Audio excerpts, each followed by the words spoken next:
très fiers, j'imagine, d'accueillir une fois de plus ce 22e salon à l'envers, un salon finalement qui a pris une dimension grande région, non?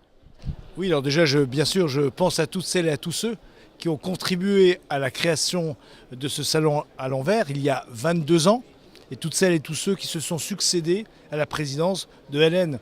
Et je les remercie de tout cœur de tout ce qu'ils ont fait, ce qui me permet, moi, d'hériter d'un salon qui manifestement, et on le voit, et cette année on le ressent bien, est en train de prendre une ampleur sur la région, sur le Grand Est, mais aussi une ampleur internationale, et notamment avec la participation de nos amis belges, luxembourgeois et allemands.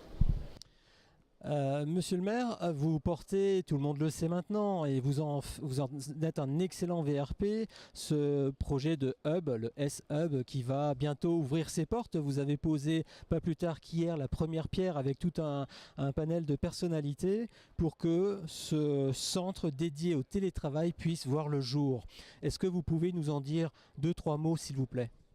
Oui, c'est un concept assez novateur où, dans un endroit, dans un immeuble, on pourra retrouver des espaces permettant aux frontaliers en particulier donc, de faire du télétravail, seul ou en groupe, d'avoir dans cet espace des salles de réunion permettant aux managers luxembourgeois de venir tenir des réunions sur Thionville, des espaces de vie et de service à la personne, et ça j'y tenais puisque à travers ce concept, il y a bien sûr un concept aussi de santé au travail, mais aussi de facilitateur, crèche, éventuellement restaurant, parking de covoiturage, permettant à toutes celles et à tous ceux qui veulent rentrer dans cette dynamique de bénéficier d'un environnement tout à fait adéquat à travailler de façon plus sereine, parce que c'est ça qui nous attend demain.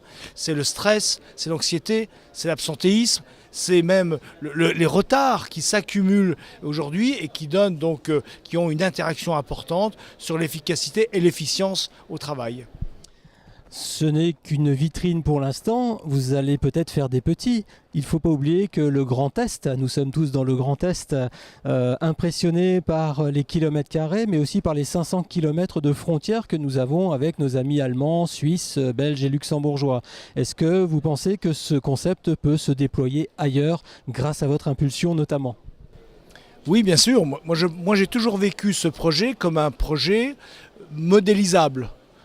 On va modéliser ce projet sur notre territoire pour pouvoir permettre à toutes celles et à tous ceux qui veulent rentrer dans ce type de modèle de pouvoir l'installer sur le territoire. N'oublions pas que le Grand Est, et c'est la particularité de notre grande région, qui relie 3 anciennes régions, mais surtout 500 km de frontières avec la Suisse, l'Allemagne, le Luxembourg et la Belgique. Et donc, ne pas avoir une réflexion en termes de mobilité au travail, dans une région comme celle-là, c'est impensable. Et donc il faut vraiment que ce type de projet, et il va marcher, je sais qu'il va marcher, puisque rien que l'endroit, il faut savoir qu'on est dans un endroit ici frontalier où c'est 120 000 voitures tous les jours qui passent devant cet immeuble, donc bien entendu que ça va marcher, bien entendu que des entreprises, et là à l'instant une entreprise vient de m'en parler en me disant, nous dès que c'est ouvert, on vient se positionner quelques jours chez vous, voilà. Merci monsieur le maire, on souhaite évidemment bon succès à ce très beau projet. Merci.